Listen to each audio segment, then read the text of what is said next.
evening. I'd like to call to order the business meeting for Mount Vernon Board of Education. Today is August 25th, 2026. Let's please stand for the pledge.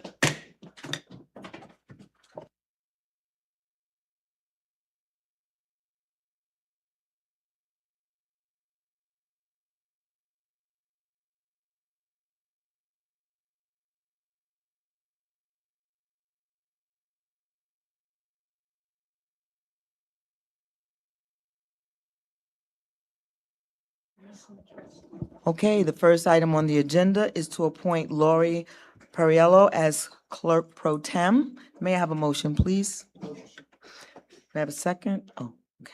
It's been moved and properly seconded that we appoint Lori Perriello as clerk pro tem. May I have a vote, please? Call for the vote. All in favor? Any opposed? Abstain? Motion carries. Thank you. Roll call, please. Trustee White? Trustee Vasquez? Trustee Peterson? Trustee Evans? Trustee McDonough? Trustee Middleton? Trustee Middleton has been excused. Trustee Brown? Trustee Brown should be signing in virtually. VP Scott? Present. And President Maribel. Present. Thank you. We have a quorum. Thank you. Is our student ex officio to be sworn in Timothy Jenkins in the room? We'll move on to the next item on the agenda, and when he comes in, we'll circle back. At this time, we would like to hear from our superintendent, Dr. Demario Strickland, for his superintendent's report.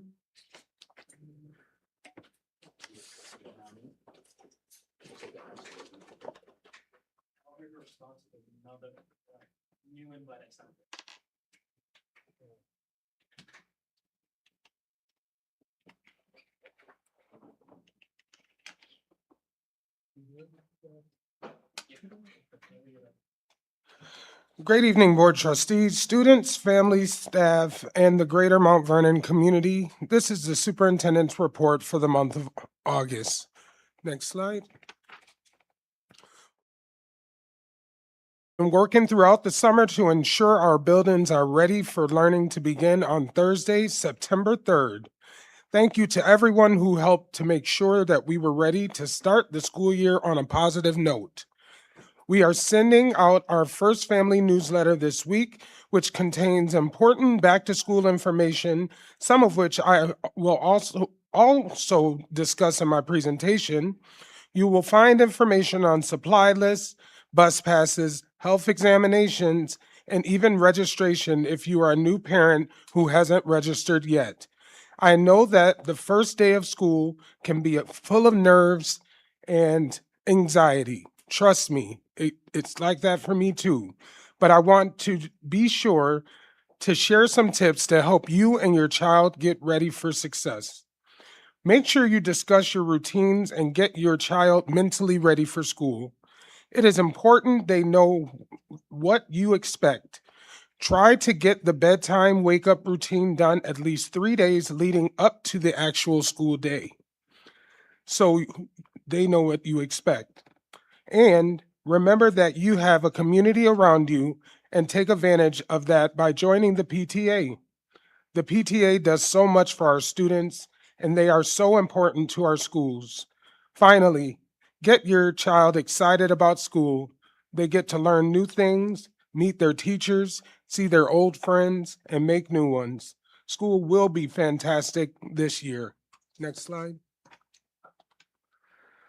With the new school year, we are excited to announce the newly designed district website. The website, which was presented at the last board work session, officially went live today. The website has some new features to improve user friendliness. In addition, the website is more easy to navigate on your smartphone. If you visit our website now, you will see that there is a pop-up with the walkthrough of the website and a link to our feedback form. Please share any and all feedback you have, and we will continue making sure that our website is serving the needs of our community as best as it can. Next slide.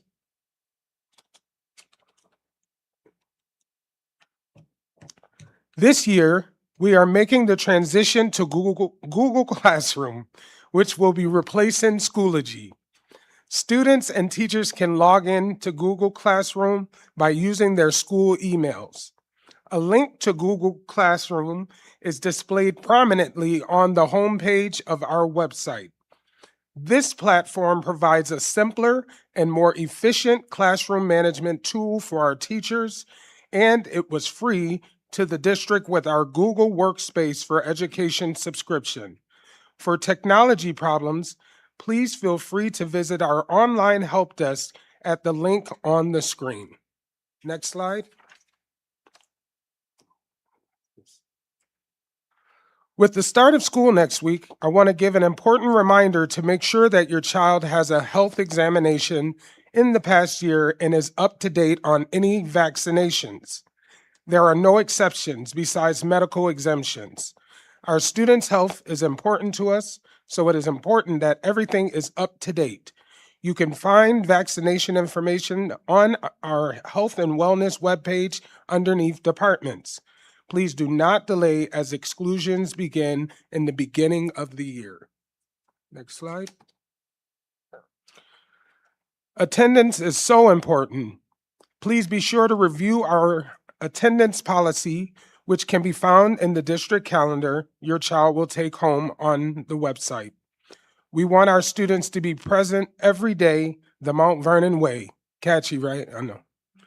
Well, we want to stress all year long to our students just how important attendance is and show our students that this is the Mount Vernon way.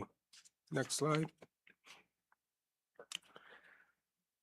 My Student Advisory Council had its first meeting of the year selecting the name Mount Vernon Voice and Vision. Timothy Jenkins, the president of Mount Vernon Voice and Vision, was voted in by his peers to serve as the president, and because he was elected by his peers, he will also serve as student trustee on the Board of Education. I want to take this opportunity to welcome him when he gets here. He'll report on Voice and Vision meetings during the board reports. Two students, Alishiba and Vidi, were selected as co-vice chairs, and Alistair Bell was chosen as secretary. I'm excited to work with these students and hear their perspectives as an entirely student-led advisory council. Next slide.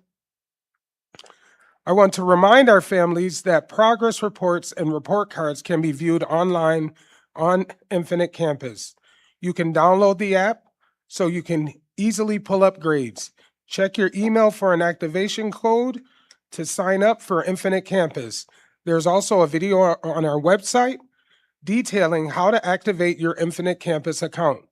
The first progress reports will be issued on October 2nd, so please be sure to look out for them. Next slide.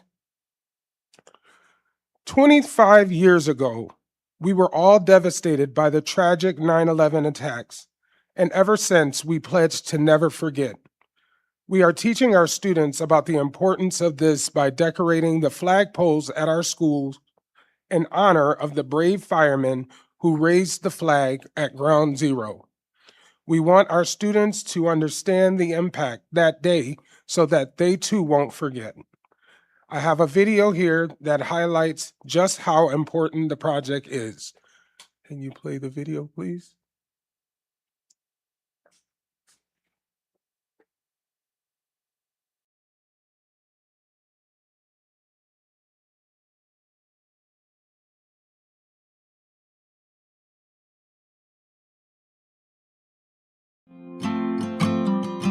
The Mount Vernon City School District is very proud to have received this grant so that we can pay it forward, so that we can give back, so that we can remember, especially the 3 members of our community who passed and perished on that horrible day. This is just a small way that we can keep their memory alive and inform the generations that, 25 years ago is a long time. So there were so many people that were not even born and don't understand the gravitas of it all. But even in that trauma, there is life, and there is our way of just honoring and keeping their memories alive. It's important to teach younger generations about 9/11 because freedom doesn't come free. There's a cost. There's so many wonderful military men and women that are fighting for our freedom. Community has been lost. A lot of community has been lost. And I think that when we understand and realize that everyone has gone through something and we don't know what each other's pain is. We don't know what trauma people have experienced. And because of that, we need to be understanding. We need to be gracious. We need to be kind.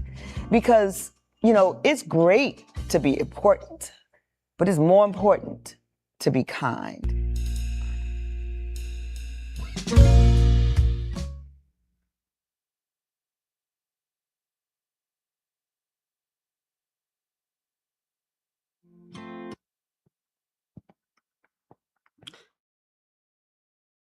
Transparency, our treasurer, Jolyn, has been giving presentations detailing the finances of our district. In fact, he is set to present after me. Our role as stewards of public tax dollars is taken very seriously, and it's also so important that the community understands how we are managing our finances. If you would like to review the financial reports, you can visit our website on the Transparency and Audits page. Next slide. We are making a concerted effort to improve student literacy. We want all of our students reading at or above grade level, and that goal will take serious effort to ensure our students are progressing. We have fantastic teachers, and I know that our students are in capable hands.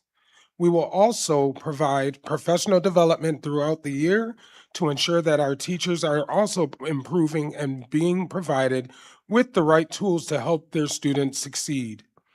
Today at the Leadership Summit, our school principals and administrators learned about the elementary curriculum pilots that will be taking place in all elementary schools. And lastly, I will leave everyone with this. Reading is fun. When you see our new student trustee, he probably will have a book. Next slide. To support our families that cannot visit the district office during working hours, we are offering extended registration hours starting this Thursday and Saturday. Registration support will be available from 4 to 7 p.m. on Thursday and 9 a.m. to 12 p.m. on Saturdays. Please be sure to get your child registered if you have not done so. Next slide. We have a busy month ahead of us. When school starts, students will be provided with a physical calendar for families to keep up with school district events. But you can also view the calendar on our website. There even is a flip book. This month, we'll have 2 Mondays off, which is the 7th and the 21st for Labor Day and Yom Kippur. Students will take the beginning of the iReady diagnostic beginning on the 14th, providing a baseline to measure growth throughout the year. We will also have our regular work session and business meeting on the 15th and the 29th. And as I mentioned earlier, 5th week progress reports will be issued at the beginning of October. Next slide. And finally, thank you. Here you can also see our new theme for the year, Excellence by Design. This is about how everything we do for our students is intentional. The systems we are building are all to foster excellence in our students, staff, and community. Attendance report for August, and now I welcome your questions. Thank you, Dr. Strickland. Do we have any questions from the board members? Okay, hearing none. We will move on to our treasurer's financial report by Mr. Jolyn.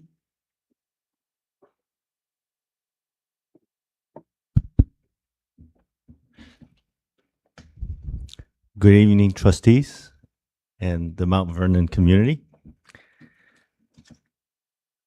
This is the treasurer's report for the month of July. So we'll start with the treasurer's report itself. Can you go to the next screen? Yes. I apologize, there was a formatting error on this particular slide, so I will speak to the numbers and it will be updated in board docs. All right, so we started the month with $39 million in our cash balance on 6/30, and we had total receipts of just over 76 million. That's pretty much flat with what we had last year. On the disbursement side, we had 35.6 million, and that is a little bit lower than what we had last year at this time. I will note that some of that is contributed by my asking the staff to scrutinize invoices. So we held off on paying invoices that in the past might have just been paid off, so that we can make sure that everything we're paying is indeed for services and products rendered, that there were no errors. So that means some of those disbursements will have been delayed into the month of August. So I do expect August to come a little bit higher when I report on it next month. But that puts us in great cash position at the end of July at 79.6 million, which is 27.7 million higher than where we were last year. So a combination of starting off 22 million higher than we were last year, and then adding an additional 5 million.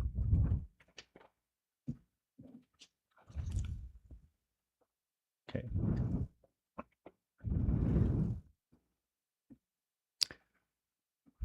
So just wanted to note a few key items in terms of our cash receipts. There was 53 million in property tax collections. That was actually a pretty good improvement on past years. It means we're doing a good job of getting those notices out and getting people to come in and pay. We also received 2.4 million in state aid that are due to other funds outside of the general fund. And then we got just under $1 million in pilot revenues. Okay. In the treasurer's report, there was 1.56 million in outstanding checks, which is to be expected as we are now in the process of paying off a lot of invoices from last year. So there will be a lot of checks outstanding. In the next screen, you'll see the treasurer's report highlighted in green, some of the key revenue or receipts areas, and in red, some of the key expenditure areas. So when you pull the detailed report, you'll be able to see the full report, but wanted to highlight those areas so that when you're looking at it, it's clear. Okay. Next screen. On the cash flow report, so as you can see from the cash flow, we're starting at a better position.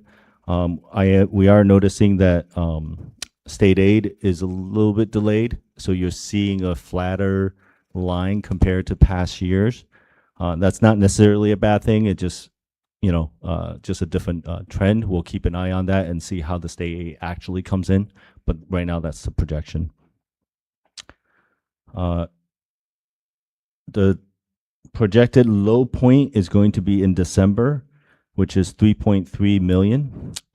Just wanted to note, last year, if we did not have the TAN, that same month would have been minus 6.9 million. So we took out a $17 million TAN to be able to keep the district afloat. Because this year we're projecting to be at 3.3 million, at this juncture, we're saying we don't need the TAN to be able to carry and cover all of our expenses throughout the whole year. Okay. The expected year-end operating cash balance is approximately 41.3 million. So we're expecting that we're continuing to do a good job of revenue. Some of that is contributed to by, hopefully we'll finalize soon the agreement with the city in terms of rear taxes. That's 5.4 million right there that we're expecting to come in throughout the course of the year. The city has been paying, even though the agreement has not been finalized. We are getting 450K every month, and they've been pretty good about that. So if you go to the next screen, just like the treasurer's report, here's a screenshot of a portion of the cash flow report so that I can highlight to you some of the key areas in terms of revenue and disbursements. And then also on the right side, you'll see sort of the end of the year numbers that we're projecting. So for more details, you can download the more detailed report on Board Docs.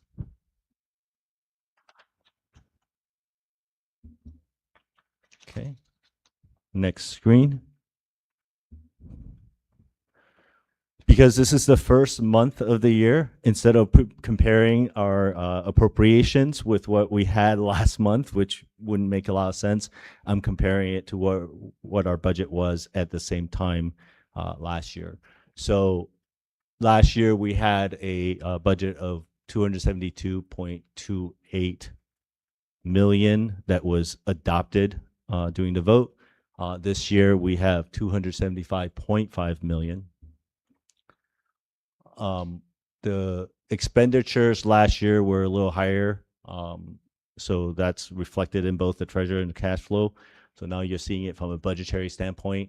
So we're looking at 12.36 million that was spent last year to pay off invoices, and this year 9.76. Okay. One of the things that we're doing a little bit better is getting everybody to start creating POs early. That's a good thing for the district. It starts to lock cash to expected expenditures. So we start to get a reading as to where our available budget is. So the sooner we start to get those purchase orders in, the better. The fact that we have at this point 90.9 million in purchase orders already committed versus 50.5 million last year shows the progress we've made. And then you can see we have an additional 2.2 million that's waiting to be approved. So everything is moving towards people putting the effort to really plan ahead and start thinking ahead. The available appropriations reflect that. So you see now we can see much less available for us to spend compared to where we were last year. It looked like 209 million. So again, just even though we're drawing down on the cash, on the budget, that is a good thing for the district because we are managing our future expenditures.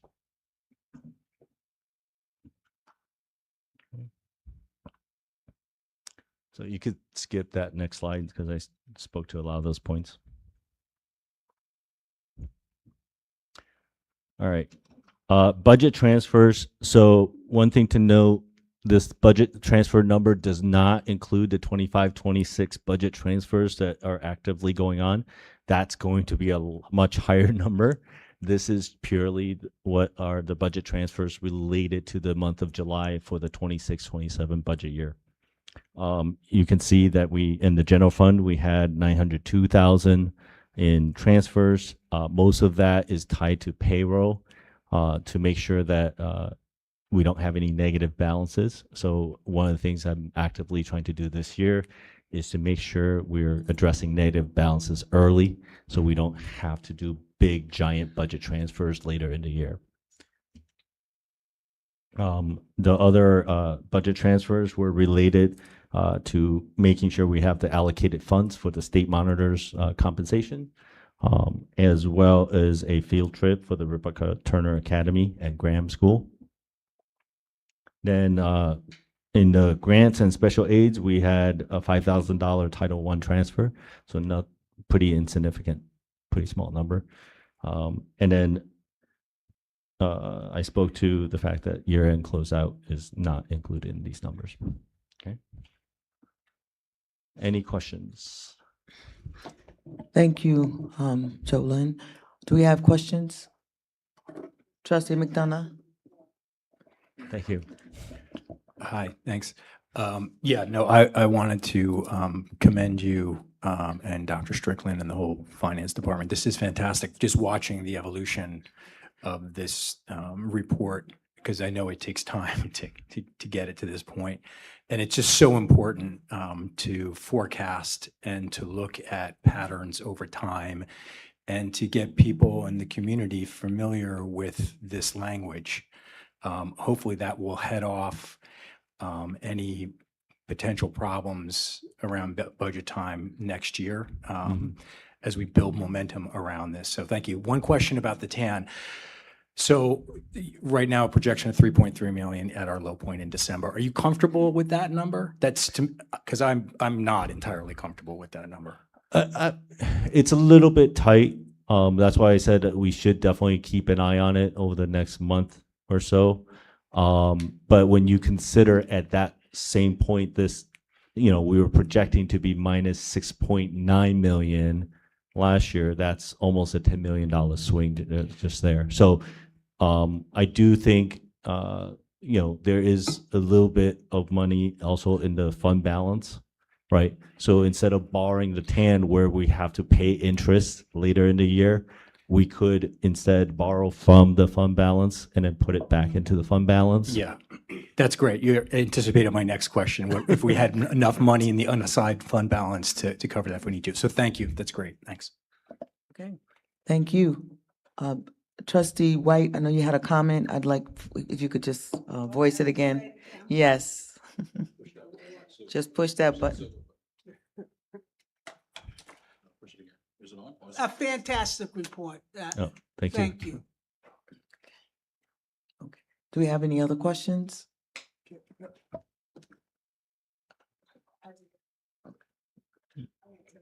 Okay. Oh, is that, okay. Trustee Peterson?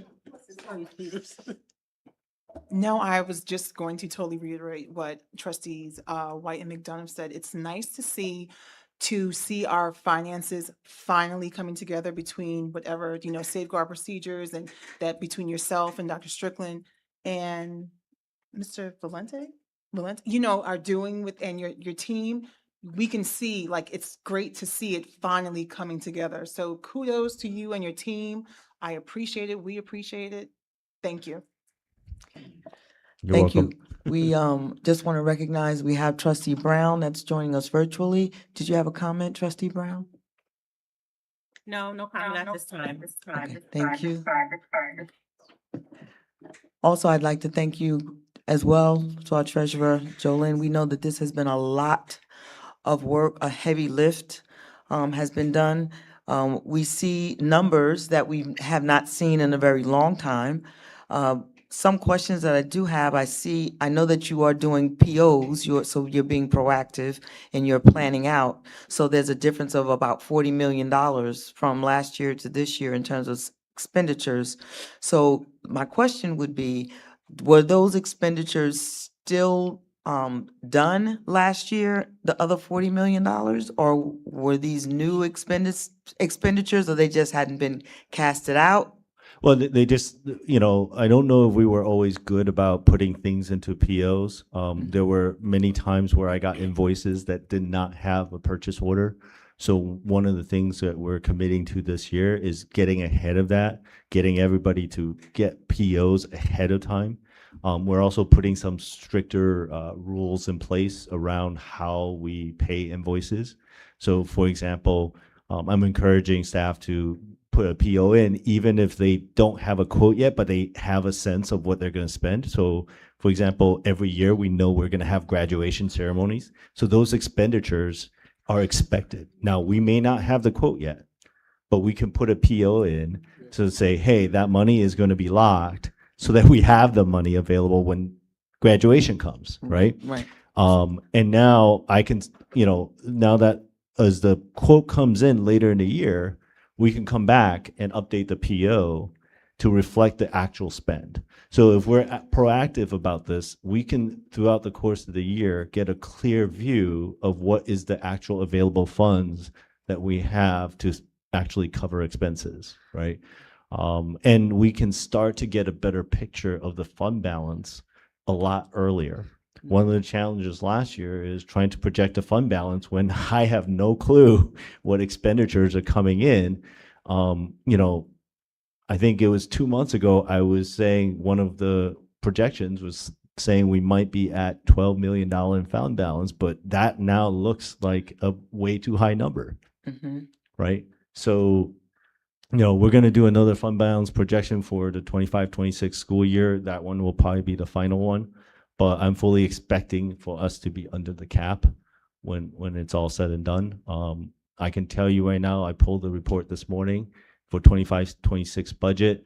We have about $4 million in POs. Some of that is, purchases that may have been delivered or services rendered, but invoices haven't been paid.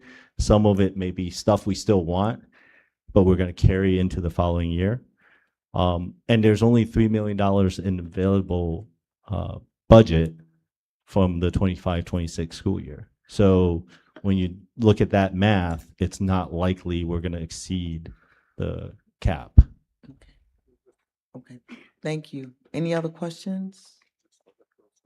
Dr. Strickland, you have a comment? Trustees, I just wanted to reiterate one of Jolin's good points. One of the reasons why POs may not be liquidated or the bills haven't been paid is because we have a process in which the company must send in their certified payroll. And a lot of times they actually don't do that in a timely fashion, so therefore we can't pay them. So I wanted to just bring up that point. And then secondly, what Joe is explaining is exactly the financial acumen that I am used to. People need to open their POs because around January, I start Freeze 'em. saying Freeze. no more, and that's it. But if you have an open PO, you're taken care of. So for instance, with transportation, with the trips, we are gonna make sure that schools have those POs that are open so that when those late trips come in June and May, they are gonna be all set. So just want to also commend him for just being my other brain, and thank you. Thank you so very much. Any other questions? Just Okay. wanted to also note there, one of the reasons we're also delaying some of the payments, have been some contracts that have been structured a little weird. So for example, we have some services that are 9-month services, but previous administration felt it was better to distribute the actual invoices across 12 months. That's created some challenges in terms of, because we have strict processes in place now. So our claims auditor is doing a great job of auditing what we're paying. So that raises a flag like, hey, wait a minute, where is the certified payroll for this? Well, if you're doing a 12-month payment, but it's a 9-month work, for 3 months, there is no certified payroll because you already submitted that payroll months ago. So we're going to move away from that so that those issues don't arise. But those type of structures, while may help with spreading your cost across the full year, which I assume was the reason they did that, to Cash try flow. to even out the expenditures. But it just, from a transparency standpoint, it becomes complicated. So we'll move away from that. We'll pay for invoices for services at the time they're rendered. So we want them to bill when they rendered the services, not on a month that they didn't render.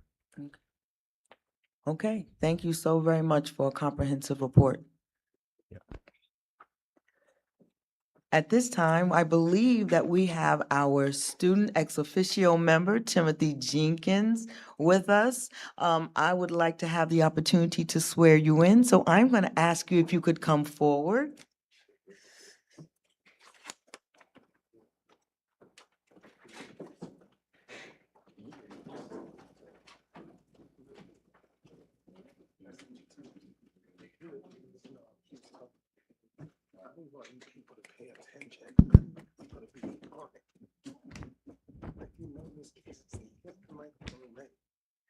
If you would repeat after me, I, and say your name, solemnly swear or affirm, whichever one you feel comfortable, I, Timothy Jenkins, solemnly affirm that I will support the Constitution of the United States that I will support the Constitution of the United States and the Constitution of the State of New York, and the Constitution of the State of New York, and that I will faithfully discharge the duties and I will faithfully discharge the duties of ex officio student trustee of ex officio student trustee to the best of my ability. to the best of my ability.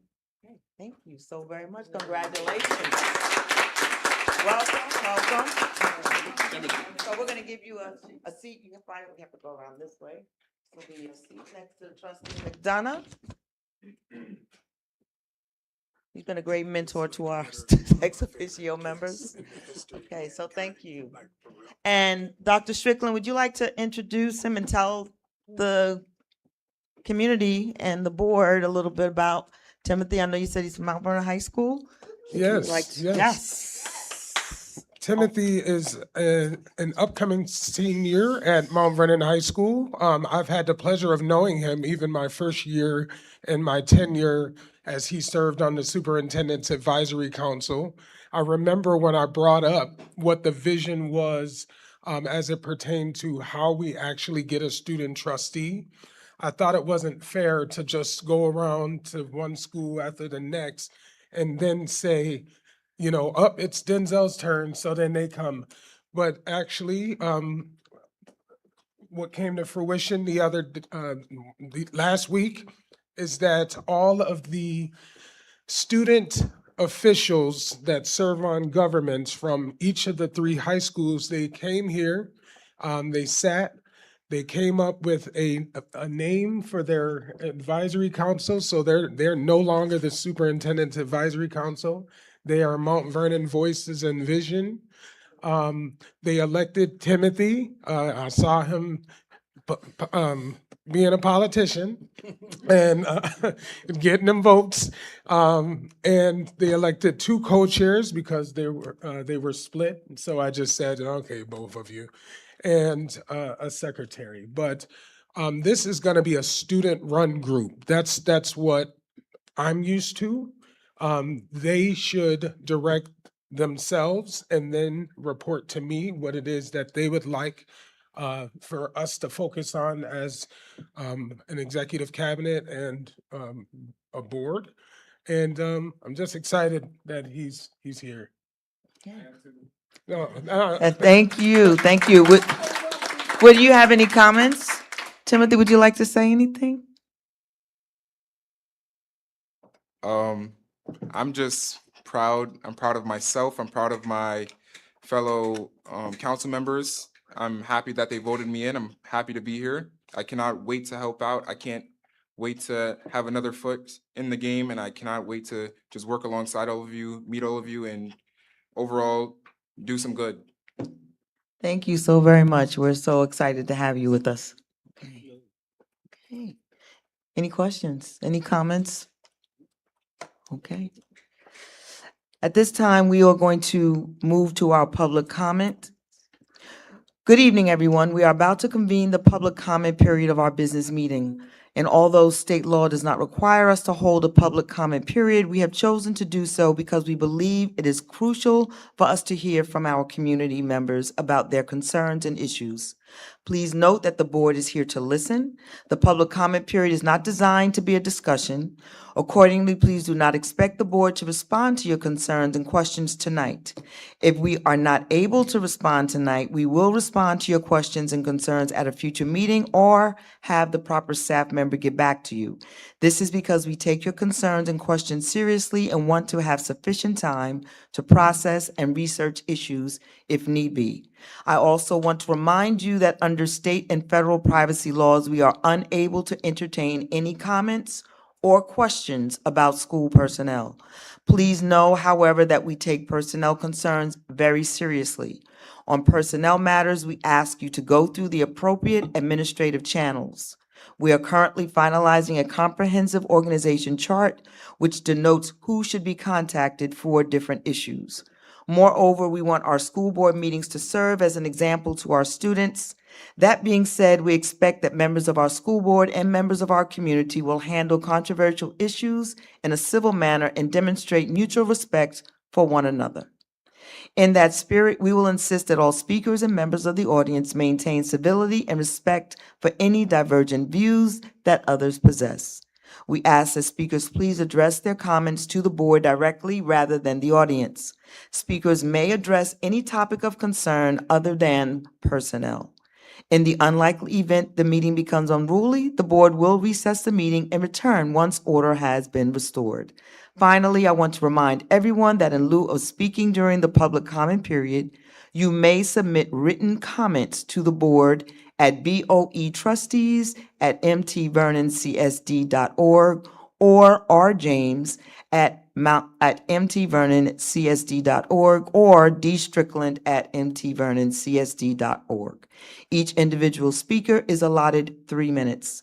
If you do not use your allotted time, it will be forfeited and is not eligible to be yielded to another speaker. The individual time limits will be enforced so that as many members of the public who wish to speak may be allowed to do so. At this time, do we have any members from the public that wish to address us? Michael Campbell.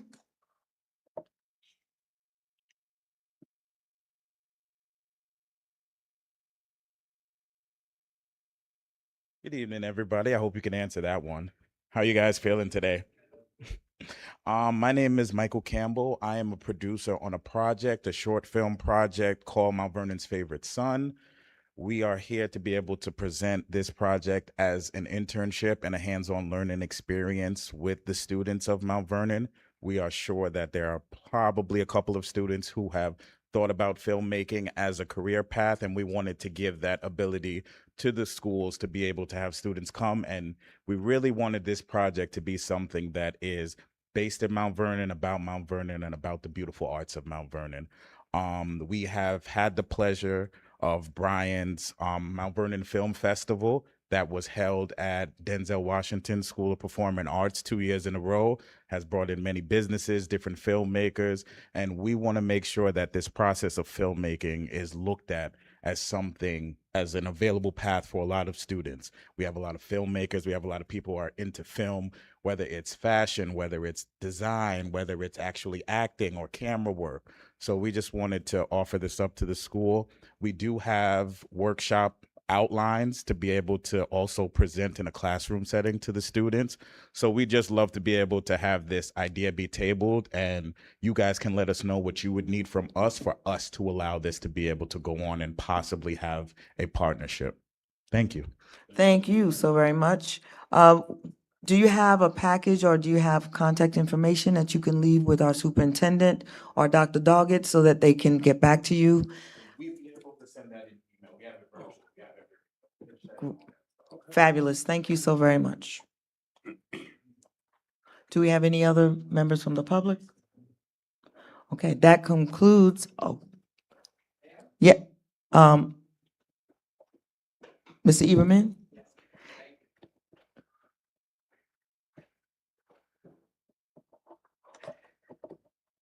Good evening. My name is Axel Eberman. I am a Mount Vernon resident and a taxpayer, and my 4-year-old speech-delayed son is in the school district, first through early intervention and then through CPSE. I recently got an email from you, Dr. Strickland, which was very aspirational. You alluded to it earlier. Excellence by design underscores our commitment to intentionally building the systems, experiences, and opportunities that bring out the very best in every student and staff member. And you wrote it, you know what is in there. Unfortunately, from where I stand as a parent, there's a divide the size of the Grand Canyon between these aspirations and the reality that parents, like myself, experience dealing with the school district. My son has not even gone to the Mount Vernon schools yet because he was in early intervention. I've only dealt with the administration. To say it's a drag would be generous. I'm not going to throw everybody in the same basket. There are some super nice, helpful, qualified employees, But more often than not, it seems that many school administrators lack the most basic communication organizational skills. Every time you deal with them, the default note is uncourteous, arrogant, unhelpful, and disorganized. If they get challenged, they just hang up on you. School busing is always a nail biter. I'm one of these people who send paperwork back right away when they get it. It gets rarely acknowledged, and pretty much without fail, I get another last minute email right before the school starts saying you haven't submitted the paperwork. And then you wait if the bus is going to show up or not. Sometimes it does, sometimes it doesn't. I have driven my son to school for weeks just because the district lost the paperwork. This is just one of the examples. Our son's school was changed now that he's scheduled without even telling or consulting us. He was first assigned to Grimes, which is exactly on the opposite side of town. We live like 2 blocks from Traphagen. Then we got registration paperwork in the mail that listed Graham. Nobody ever bothered to ask us or communicate with us or tell us that the school had changed. My experience dealing with the administrators, coupled with a history of Mount Vernon not providing adequate services to children on an IEP, speech therapy was specifically pointed out by the state monitor, has led me to this decision to unenroll my son from the school district. He's not going to be in the school district this fall. That alone, just to unenroll him, took several emails, 3 phone calls, somebody hanging up to me, and an in-person visit to the district office. I don't think he's unregistered yet. I'm still getting the emails, although I have the stamped form. I also sent a registered letter that was apparently ignored or got lost somewhere. While I was here, I asked for a supervisor to discuss the challenges that I had experienced. I was here for 45 minutes. The staff could not identify, locate, or even name a supervisor within those 45 minutes. I left my information asking for somebody to call me or contact me. When I was walking out of the building, I already knew that wouldn't be happening, and it didn't. Nobody ever contacted me.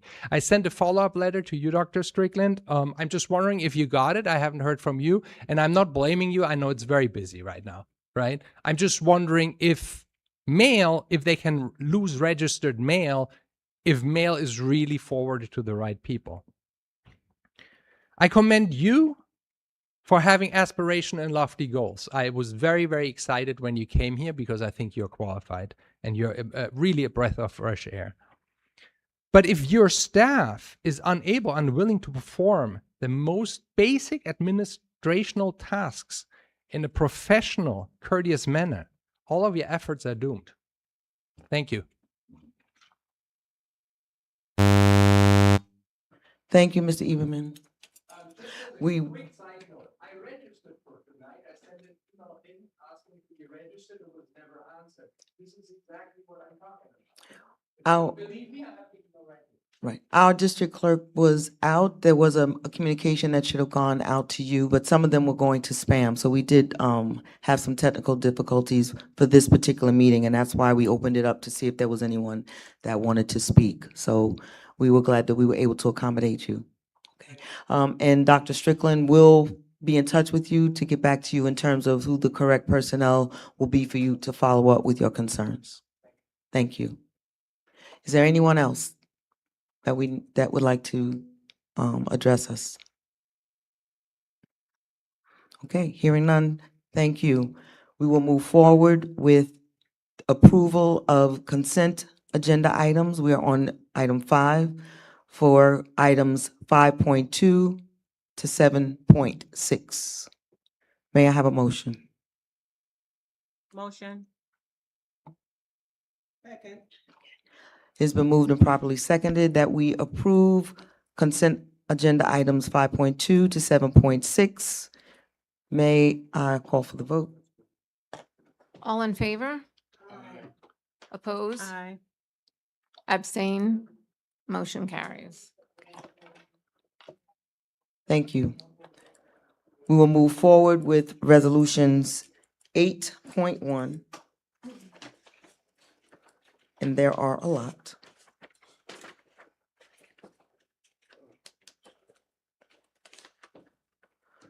Through 8.12. May I have a motion? Motion.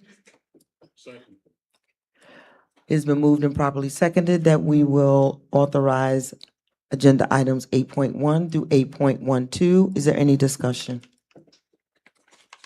Trustee McDonough? Yeah, sorry, I had a question on, I think it was the bus monitor one. Oh, sorry. That 8.6?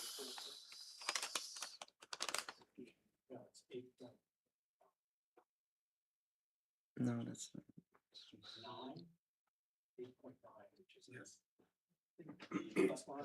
Yes. I just wanted to clarify what TAs or teachers? Generally, it's opened up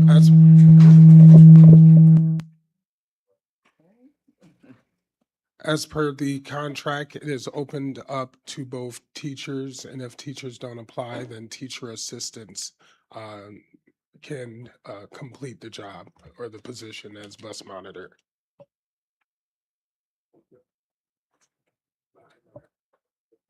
Okay. Any other questions? I know it's per contract. Any other questions? Question. Trustee Peterson? So, Dr. Strickland, TAs can only get the bus monitor position if teachers don't apply? That is how it has been presented to me. That is correct. You only get it unless teachers apply. But what I will commit to is making sure that I am clear so that I don't spill out wrongful information. Because these are all teachers on this list. Mm-hmm. Any other questions? Call for the vote? All in favor? Oppose? Abstain? Motion carries. Thank you. I will turn your attention to items 8.13 through 8.15. My call for a motion. Motion. May I have a second? It's been moved and properly second that we authorize items 8.13 through 8.15. Is there any discussion?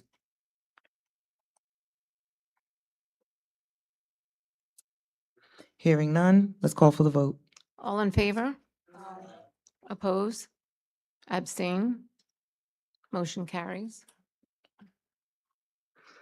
I'd like to draw your attention to items 8.16 through 8.21. May I have a motion? Motion. It's been moved and properly seconded that we authorize 8.16 through 8.21.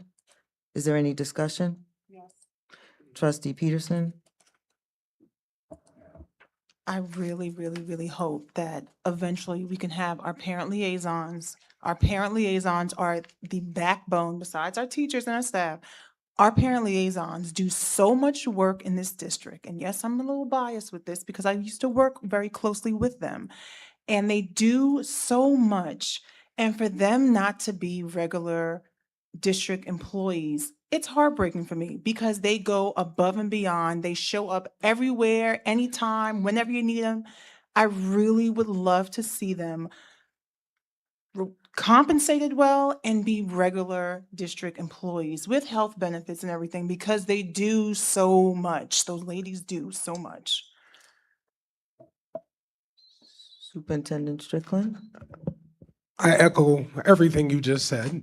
And I just want you to know that this is not on the faults of the district, that they are not actual employees. But I will talk about it in exec. Thank you. Have a call for the vote? All in favor? Oppose? Abstain? Motion carries. Thank you. I'd like to draw your attention to 8.22. The authorization to approve the amended certification of uncollected taxes for the 2025-2026 tax roll. May I have a motion? Motion. It's been moved and properly seconded that we authorize to approve the amended certification of uncollected taxes for 2025-2026 tax roll. Are there any questions? Treasurer Lynn, would you mind explaining what this actually is, just to make sure that we all understand what this resolution is? Yeah, in the last resolution, there was a little bit of a discrepancy between the cover page total and the supporting document. So we had to rerun. By that point, additional taxes had been collected. So you're seeing the updated. This time we made sure everything sort of matched up. And can you just explain just for education purposes, what the certification of uncollected taxes means? Oh, yeah. So, every year we have a set of tax levies we collect, and then at the end of the year, there's a certain amount of taxes that have not been collected. There are various reasons why they may not be collected. Some of it is due to tax levies associated with sort of vacated lots. There may be people who have not paid the taxes. So there's various reasons for the taxes not being collected. So this certification just says, look, at the end of the year, this is how much is left to still be collected. That initiates once that certification happens, we can then take these uncollected taxes, hand them over to the city, and then they can start the collection process over a 2-year period. At the end of the 2-year period, the city will have to make us whole. This is all by law. So by certifying it as soon as possible, we kickstart that 2-year cycle, which is very important. I think in the past, from what I've seen in board resolutions, that certification process has dragged, which delays our ability to hand it over to city to get those collections. Okay, thank you. Do we have any other questions or comments? Let's call for the vote. All in favor? Oppose? Abstain? Motion carries. I'd like to draw your attention to items 8.23 through 8.27. May I have a motion? Motion.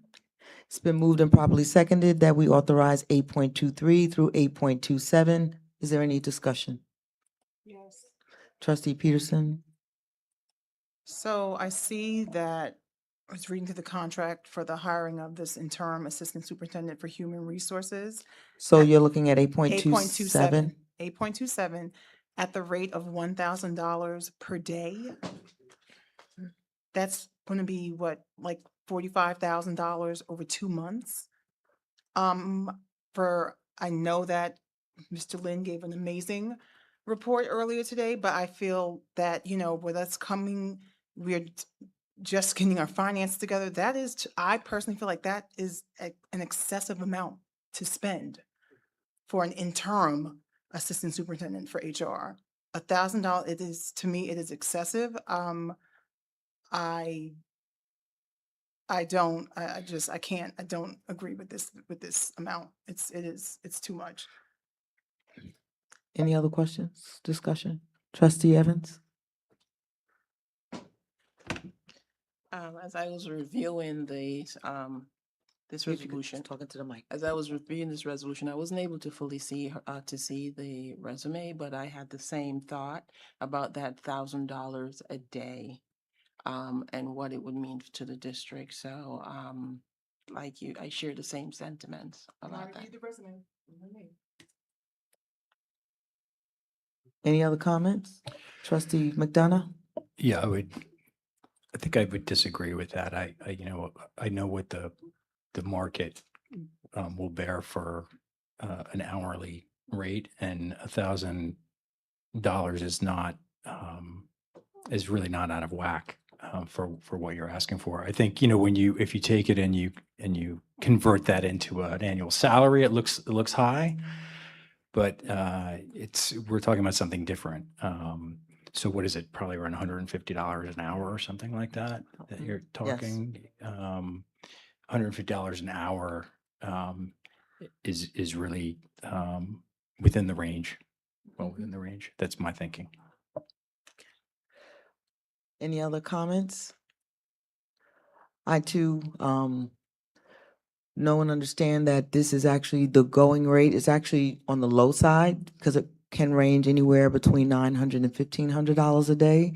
That those individuals don't receive benefits, health benefits, so they are compensated for coming in and trying to clean up. They're also brought in because they have expertise in a particular area and it's a critical need. We are in a particular situation where we have lost our human resource, the head of our human resource department. School is opening and we have to run that department. If we don't, we are going to be in dire straits. So just want to share that with the board. Any other questions or comments? Trustee Evans? I understand that, but, my question has to do with, where are we or how are we doing with the recruitment of a permanent person? How's that coming along? Dr. Strickland? So we've moved extremely fast on the recruitment of an assistant superintendent for human resources. Came down to 2 candidates, and it's likely that those individuals won't be able to start right away. I mean, whoever is selected, we still have to negotiate salary, things like that. 30-day commitment. Yeah, for so, certification. and if they're in a school district, it's likely that they're gonna be held for 30 days. So you're talking October automatically. Any other questions, comments? May we call for the vote? All in favor? Aye. Oppose? No. Abstain? Motion carries. Thank you. Item 8.28, may I have a motion authorization of an appeal of the portion of an impartial hearing officer's decision? Motion. It's been moved and properly seconded that we authorize 8.28, authorization of an appeal of the portion of an impartial hearing officer's decision. Is there any discussion? Let's call for the vote. All in favor? Oppose? Abstain? Motion carries. Item 9, policies. 9.1, authorization to renumber policies 5130, budget adoption to 6130, and policy 5210, revenues to 6210, and readopt. In-house counsel Russell? Trustee Evans brought up a point that I just want to make sure that those in the audience and whoever's following the district and looking at our policies, as these policies are renumbered and as we go through revamping, amending, editing, there will be a series of notations that says reviewed or revised as of X date. A lot of the policies date back to 2006. Some of them, since I've been here, you will see that it says reviewed July of 2023 or August of 2023, and we'll continue that until it gets too monotonous, and then we'll remove it. So at least there's some historical context to it, right? So when you're not looking at it, you're just like, wow, this is 2006. So what you see from an executive standpoint, looking at the document as it appears in the policy, it'll appear with 2006, last review and revised, August of 2026, okay? You're welcome. Okay. You reading the, need to read these? Okay, no readings? Okay. May I have a motion, please? Motion. Okay. It's been moved and properly seconded that we authorize to renumber policy 5130, budget adoption to 6130, and policy 5210, revenues to 6210, and readopt. Any discussion? Let's call for the vote. All in favor? Oppose? Abstain? Motion carries. Thank you. 9.2, authorization to renumber policy number 5230, acceptance of gifts, grants, and bequests to the school district to 6230, and policy 5241, property tax exemptions to 6241, and readopt. May I have a motion? Motion. It's It's been moved and properly seconded to authorize 9.2. Any discussion? Let's call for the vote. All in favor? Oppose? Abstain? Motion carries. Thank you. I'd like to bring to the attention of the board that we had a request to revisit policy 1240 so I would like to entertain a motion to send policy 1240 to the policy committee for review. It has to do with board attendance. May I have a motion? It's been moved and properly seconded that we will send policy 1240 to the policy committee for review. Is there any discussion? May we call for the vote? All in favor? Oppose? Abstain? Motion carries. Thank you. Do we have any items for executive session? We do. So may I have a motion? Oh, okay. Sorry, that's fine. Thank you. Who's second? Do we have any comments from the board? Trustee McDonough? Thank you. I have three comments. One, just a brief follow-up on the IDA. Sadly, they did not include our memo in response in their packet, which means if the public goes to the IDA, what they'll see is Ginsburg's letter, but they won't see our response to that letter. I was very disappointed because not only did we communicate it directly to them through the clerk, but I followed up directly with the documents as well. And they didn't include those. And just another thing I'm going to have to follow up with them about is if you listen to the meeting, the Ginsburg representative, he said that the school district shouldn't have any concerns at all. It won't cost us anything because they're not drawing services. That's a line of thinking that developers have worked hard to instill in the politicians that run IDAs, and it is false. What this is about is property taxes, property taxes, property taxes. Property taxes are the single largest source of revenue that the school district needs to run. If you follow the logic of the developer, what you would conclude is that no business should have to pay property taxes. All up and down Gramerton Avenue, restaurants, McDonald's, none of them draw services. I don't have any children in the school district. They're talking about treating the school district as a fee-for-service model.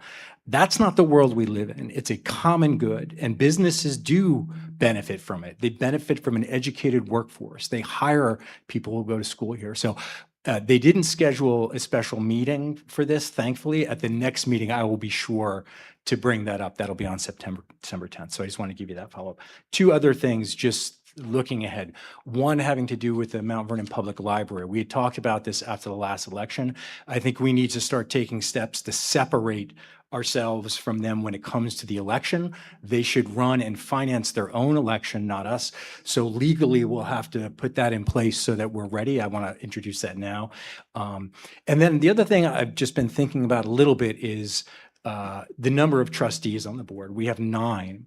And I'm just wondering if it might be more efficient and be better for accountability if we had 7. There is a way to do that. It would require a proposition. We would basically pass a resolution, put a proposition out, and then it would cycle over a few years to reduce the number of trustees to 7. I want to throw that out there for discussion at some point. I don't know if anybody else has thoughts about it, but I've been thinking about that might be something a little bit more manageable. Anyway, thank you. Thank you. Other comments? Trustee Peterson? Just thank you, Trustee McDonough, for bringing up about the library, the vote, because something that I brought up from after this election, and I agree, it would be best financially and just for overall if we separate it like it used to be before COVID, how it was before then. I did watch the IDA meeting specifically for you because I knew you were going to be there, and I said, dang it. So I'm glad that you brought that up as well. And what was your other? Oh, about the 7. So I went to a training 2 weeks ago, and they discussed a